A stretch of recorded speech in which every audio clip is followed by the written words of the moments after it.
Zdravo, dragi roditelji i nastavnici.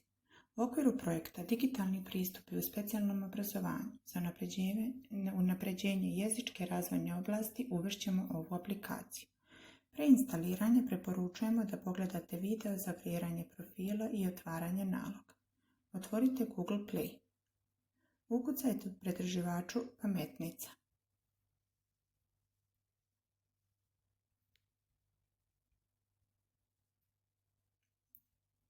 Pritisnite dugme Instaliraj. Pritisnite dugme Otvori.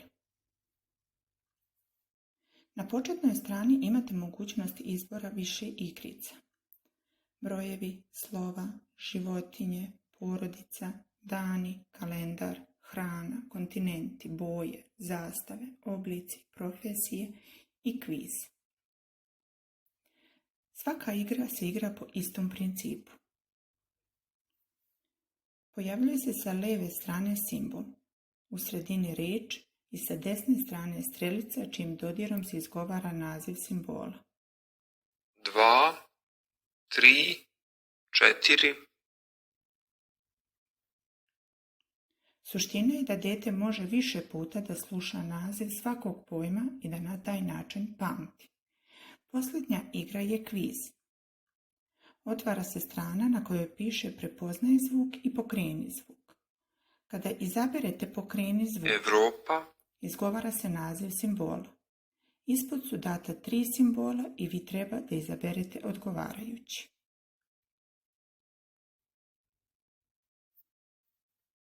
A,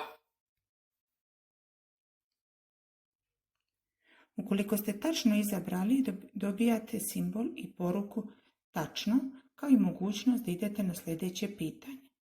Isto se dešava ukoliko ne odgovorite tačno sa simbolom i porukom netačno. crna,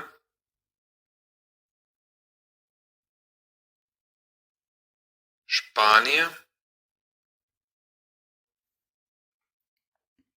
Kada završite prvi deo igre, dobijate rezultate. Broj tačnih i netačnih odgovora i mogućnost da idete na početnu stranu ili na novi kviz.